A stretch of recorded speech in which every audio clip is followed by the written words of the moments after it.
तो भाइयों और बहनों, 14 जनवरी को जो फैसला आना था हाई कोर्ट से संत रामपाल जी की जमानत को लेकर, अब वो फैसला कोर्ट ने टाल दिया है और तारीख रख दी है 4 अगस्त। यानी फिलहाल आज है 15 जनवरी 2026 और कोर्ट ने अगली सुनवाई का समय रख दिया 4 अगस्त का। लगभग 7-7.5 महीने आगे का समय कोर्ट ने रख दिया कि हम 4 अगस्त को विचार करेंगे कि संत रामपाल जी को जमानत देनी है या नहीं देनी है।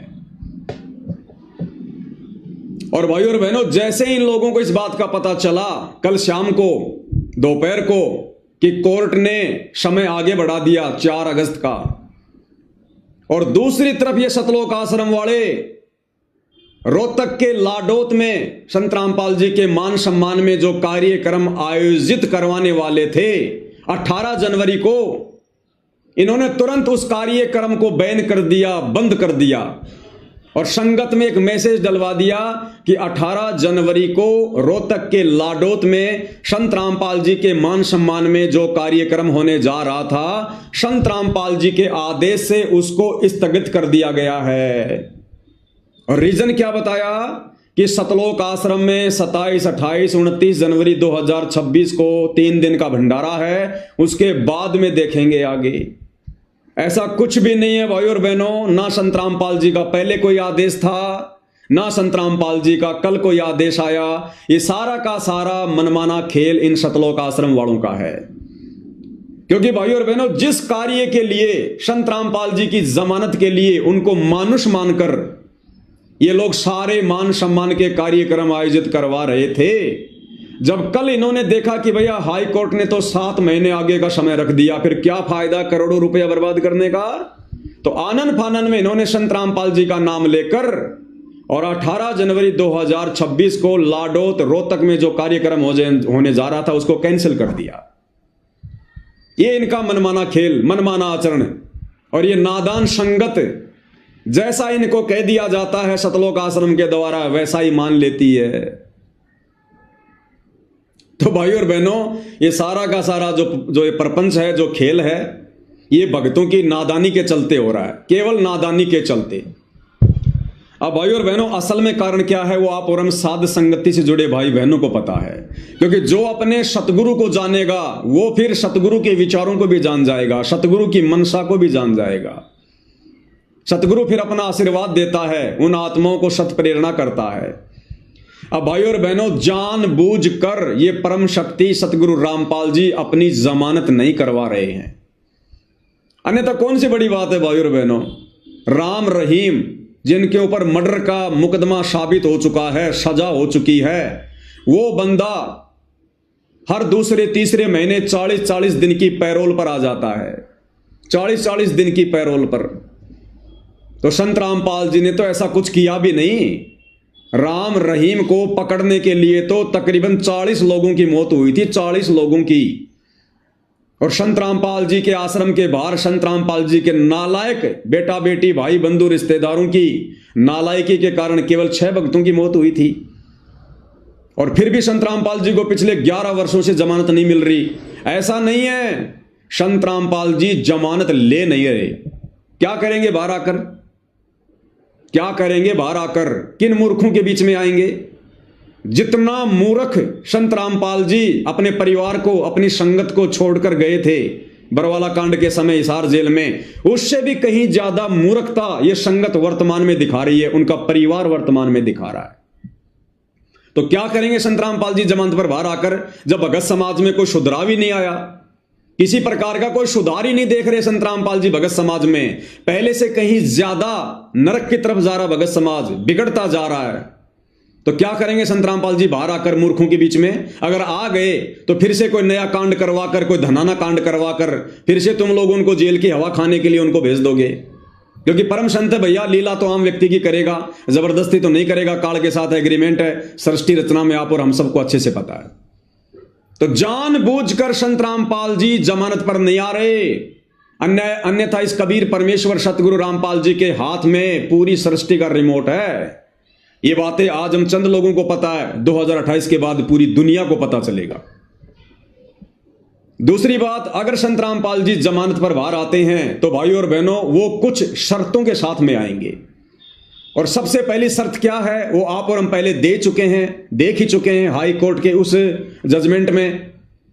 अगर संत रामपाल जी को जमानत मिलती है, पैरोल मिलती है, तो संत रामपाल जी किसी भी प्रकार का कोई भी धार्मिक कार्यक्रम आयोजित नहीं कर सकते।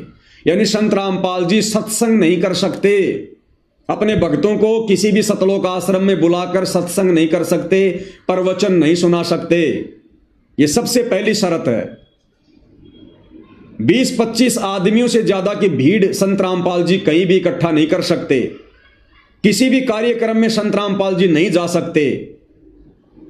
ये नियम है, ये शर्तें हैं यदि वो जमानत पर बाहर आते हैं तो। अब मान लीजिए संत रामपाल जी जमानत पर बाहर आ जाते हैं, बाहर आने के बाद वो क्या करेंगे? किसी एक आश्रम में जाकर चुपचाप बैठ जाएंगे। नियम और शर्तों के अनुसार संगत को वो बुला नहीं सकते, भीड़ इकट्ठा वो कर नहीं सकते, प्रवचन वो कर नहीं सकते, सत्संग वो फरमा नहीं सकते। फिर क्या होगा? फिर सारा का सारा जो ये कार्यक्रम है ये कौन संभालेगा? ये सतलोक आश्रम वाले संभालेंगे, उनके बेटा बेटी भाई बंधु रिश्तेदार संभालेंगे। और सारा का सारा ये जो षड्यंत्र है ये फिर इनके माध्यम से चलेगा। संगत को यही लोग आदेश देंगे और बात बात पर कह देंगे भाई गुरु जी का ये आदेश है, संगत ने किसी भी आश्रम में नहीं आना भाई, संगत अपने अपने घर पर बैठी रहे, घर से ही संगत दान धर्म ऑनलाइन गूगल पे से फोन पे से करती रहे भाई, गुरु जी का ये आदेश है, गुरु जी का वो आदेश है। तो ये भगत समाज जो पहले से जो बिगड़ा हुआ है, सतलोक आश्रम में जाने वाला भगत समाज जिसको ज्ञान आधार नहीं है, जो वर्तमान में भी संत रामपाल जी के परिवार के झूठे आदेशों को संत रामपाल जी का आदेश मानकर अपनी मर्यादा खंडित कर रहा है। संत रामपाल जी यदि जमानत पर बाहर आ जाते हैं तो संत रामपाल जी तो कुछ कहेंगे नहीं, हैंडल यही लोग करेंगे। फिर इनकी मनमानियां और ज्यादा बढ़ जाएंगी, संगत और ज्यादा काल के जाल में चली जाएगी कि भैया फिर तो सारा काम सही हो रहा है, फिर तो सब कुछ गुरु जी के आदेश से हो रहा है, फिर तो नामदान सेंटर भी गुरु जी के आदेश से खुले हुए हैं, आश्रम भी गुरु जी के आदेश से खुले हुए हैं, क्योंकि गुरु जी का परिवार ये कोऑर्डिनेटर हमारे को सारा सब कुछ दिशा निर्देश दे रहे हैं। तो संत रामपाल जी को इस बात का अच्छे से पता है कि ये संगत अपनी ऐसी तैसी करवा लेगी। इसलिए संत रामपाल जी वर्तमान में जज को प्रेरणा करके अपनी जमानत नहीं करवा रहे, क्योंकि संत रामपाल जी तो संगत को झटका देने के लिए, ज्ञान आधार से संगत की आंखें खोलने के लिए अंदर गए हैं। ये परीक्षा का समय चल रहा है, तो भैया संत रामपाल जी बिल्कुल भी बाहर नहीं आने वाले। कब तक? जब तक उनका परिवार, उनके बेटा बेटी भाई बंधु रिश्तेदार बरवाला कांड में किए गए अपने कुकर्मों की सार्वजनिक माफी संगत से नहीं मांग लेगा। और जब तक ये नादान संगत जो वर्तमान में ज्ञान को आधार ना बनाकर इन सतलोक आश्रमों में जाकर इनको पात्रों को ज्योति पाठ और दान का पैसा देकर और हर प्रकार से इनको आर्थिक और शारीरिक सहयोग देकर परमात्मा का दोषी बन रही है, अपनी मर्यादाएं खंडित करवा रही है, जब तक ये नादान संगत खून के आंसू ना रोले, यानी जब तक संगत को अपनी गलतियों का पश्चाताप ना हो जाए कि भाई हमने तो इन आश्रम वालों के पीछे लगकर बरवाला कांड के बाद केवल अपनी मर्यादा तोड़वाई है, गुरु को ही दुखी किया है, और क्या पता अब गुरु हमें माफ करे या ना करे, हमारा तो जन्म बर्बाद हो गया। तो जब तक भाई और बहनों ये सतलोक आश्रम वाले, संत रामपाल जी के परिवार वाले सार्वजनिक माफी नहीं मांगेंगे और जब तक ये संगत में और समाज में सिद्ध नहीं हो जाता है कि बरवाला कांड का असल दोषी कौन था, बाबा रामपाल था या बाबा रामपाल का ये कलयुगी परिवार था, ये सतलोक आश्रम मैनेजमेंट हरियाणा था, जब तक ये सारी चीजें क्लियर नहीं हो जाती हैं तब तक संत रामपाल जी बाहर नहीं आने वाले। और यदि ये सतलोक आश्रम वाले काल प्रेरणा से ढीठता दिखाते हुए अगर इस प्रकार से माफी नहीं मांगते हैं, अपने कुकर्मों का दोष अपने ऊपर नहीं लेते हैं, अपनी गलतियां स्वीकार नहीं करते हैं, तो भाई और बहनों बैटरी कब तक चलेगी? मर्यादा सबकी खंडित है, बैटरी धीरे धीरे डिस्चार्ज हो रही है, और जब इनके पाप कर्म बढ़ेंगे तब इनकी दुर्गति का दौर शुरू होगा, दुर्गति का दौर। उस समय स्वतः ही देश और दुनिया के सामने जाहिर हो जाएगा कि हां, बरवाला कांड में सबसे बड़ा दोषी कौन था, किन लोगों के दोष की सजा, किन लोगों के कुकर्मों की सजा निर्दोष संत रामपाल जी पिछले 11 वर्षों से हिसार जेल में बैठकर भुगत रहे हैं। उस समय यह संगत भी खून के आंसू रोएगी, उस समय संगत भी समझदार हो जाएगी, लेकिन बनेगा कुछ नहीं। अरे समझदारी दिखानी है तो वर्तमान में दिखाओ, ये है समय समझदारी दिखाने का। जैसे हम सत्सेवक भाई बहन सात संगति से जुड़कर ज्ञान को आधार बनाकर, गुरु की गैर हाजिरी में घर को शतलोक आश्रम बनाकर, गुरु को भगवान मानकर, और जिस प्रकार से मर्यादाओं में रहकर भक्ति कर रहे हैं और सत्य के लिए संघर्ष कर रहे हैं, यह है समय वर्तमान में गुरु को प्रसन्न करने का। और तुम लोग जितने भी कार्य कर रहे हो गुरु के परिवार के झूठे आदेशों की आड़ में, तुम केवल गुरु को दुखी करने वाले कार्य कर रहे हो। तो भाई और बहनों, संत रामपाल जी के परिवार ने यदि अपनी भलाई चाहिए तो संत रामपाल जी के परिवार ने सार्वजनिक माफी मांगनी पड़ेगी। देखो गुरुदेव भगवान ने हमें सत्संग में क्या बताया, कबीर सागर का सरलार्थ ग्रंथ जो संत रामपाल जी ने अपने कर कमल से लिखा है, उसमें संत रामपाल जी ने सदना कसाई की कथा बताई है। सदना कसाई की, सदना कसाई के हाथ काट दिए गए थे, बेचारा जगन्नाथ के मंदिर में जा रहा था अपने गुरु से मिलने के लिए, क्योंकि कबीर परमात्मा ने कह दिया था कि बात अगर तेरे समझ में आ जाए तो मैं जगन्नाथपुरी में रहता हूं, वहां जाना, दीक्षा ले लेना, भक्ति करना। तो जब सदना कसाई के दोनों हाथ काट दिए गए, बेचारा अपना इलाज करवा के जैसे तैसे कपड़ा वगैरह बांध के जा रहा था, रात्रि हो गई थी। रात्रि में एक गांव में रुक गया, एक नंबरदार था, नंबरदार गांव का सरपंच, उसके घर पर रुक गया और कहा भाई मेरे को रात काटनी है, सुबह मैं आगे निकल जाऊंगा। तो नंबरदार ने सदना कसाई को अपने घर में जगह दे दी, खाना खिलाया, सुला दिया। नंबरदार की जो पत्नी थी वो कुचरित्र की थी, बदचलन थी। रात्रि में उसकी नीयत खराब हो गई उस नंबरदारनी की, और सदना के पास में गई कुकर्म करने के लिए। सदना बेचारा पहले से दुखी था, आंखों में आंसू भरकर बोला, माई मुझे बख्श दे, मुझे दुखी ना कर, मैं सुबह चुपचाप यहां से निकल जाऊंगा। अब वो औरत अपनी बेइज्जती मान गई और उसने झूठा इल्जाम चिल्ला चिल्ला कर सदना के ऊपर लगा दिया कि ये मेरी इज्जत लूटना चाहता था, मेरी इज्जत लूटना चाहता था। गांव वालों ने सदना कसाई को गांव की चौपाल के बीच में खड़ा कर दिया, नंबरदार भी वहीं, और सब लोगों ने विचार किया कि भाई आजकल तो राह चलते व्यक्ति को रात्रि विश्राम के लिए जगह देने का भी समय नहीं रहा, क्या किया जाए इस आदमी के साथ में। तो सभी लोगों ने विचार विमर्श किया कि भैया जिसकी औरत को छेड़ा गया वो ही सजा देगा। तो नंबरदार ने कहा कि इसको जिंदा दीवार में चिना दो, मीनार में चिनवा दो। तो 4 दीवारी बनाई गई, सदना कसाई को बीच में खड़ा कर दिया गया और उस मीनार को जो है वो बंद किया जा रहा था ताकि ये दम घुट घुट के भूखा प्यासा अंदर ही अंदर ये मर जाए।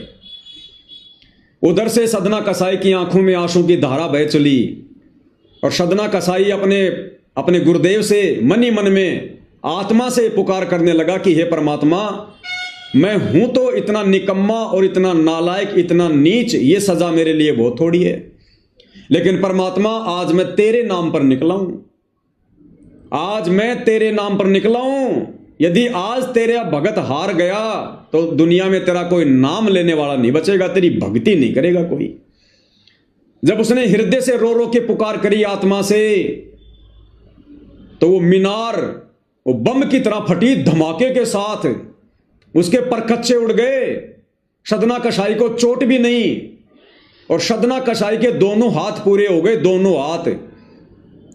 और जब वो मीनार फटी तो 2 ईंट उछलकर नंबरदार की जो पत्नी थी जिसने झूठा इल्जाम लगाया था उसके स्तनों के ऊपर जा गिरी।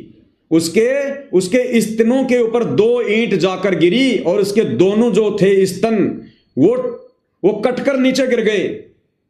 वो दर्द से रोने लगी, चिल्लाने लगी।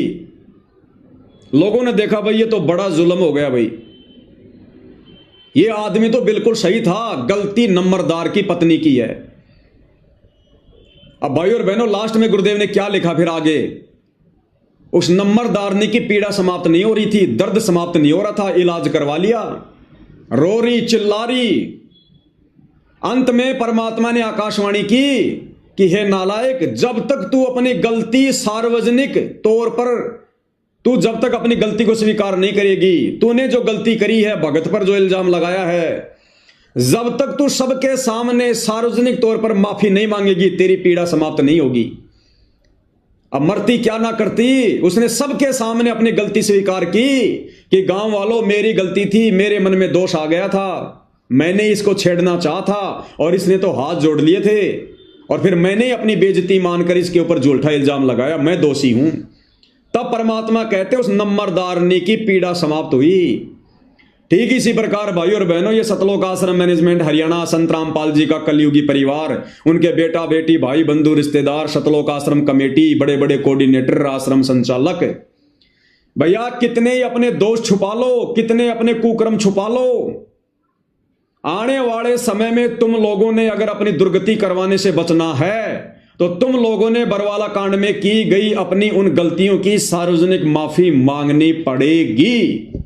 ये नोट कर लेना तुम, ये परमात्मा का विधान बता रहा हूं तुम्हें, परमात्मा का विधान, सार्वजनिक माफी मांगनी पड़ेगी। लेकिन तुम लोग वर्तमान में क्या कर रहे हो, और गलतियों पे गलतियां कर रहे हो, और गलतियों पे गलतियां। भाई तुम्हारी दुर्गति के दिन बहुत नजदीक हैं। एक तरफ तो तुमने बरवाला कांड के माध्यम से अपने गुरु को दुखी किया, 11 साल से जेल में बैठने के लिए मजबूर किया, ऊपर से जब उनके भगत तुम लोगों को समझा रहे हैं, तुम लोगों को चेता रहे हैं कि और ज्यादा पाप क्रम मत बिगाड़ो, दुर्गति और ज्यादा मत बढ़ाओ, पहले से तुमने बहुत ज्यादा मोल ले ली है, तो तुम उनके भक्तों के ऊपर भी मुकदमे कर रहे हो, झूठे आरोप लगा रहे हो, मार पिटाई कर रहे हो, इल्जाम लगा रहे हो, नित नए नए षड्यंत्र रच रहे हो। दाढ़ नहीं गलेगी तुम्हारी, कलयुग की बिचली पीढ़ी है, परमात्मा खुद धरती पे प्रकट है। और गुरुदेव भगवान ने कह दिया है कि बच्चों, अगर तुम मेरी मर्यादा में रहोगे, मेरे वचन पर चलोगे, यह काल भी तुम्हारा कुछ नहीं बिगाड़ सकता। फिर ये काल के छोटे मोटे जीव, भला इनकी क्या औकात, इन सतलोक आश्रम वालों की, ये चाहे 50 मुकदमे क्यों ना कर दें। आज से पहले क्या बिगाड़ लिया और आगे क्या बिगाड़ लेंगे, यदि हम मर्यादा में रहेंगे, गुरु पर विश्वास यदि हम रखेंगे तो।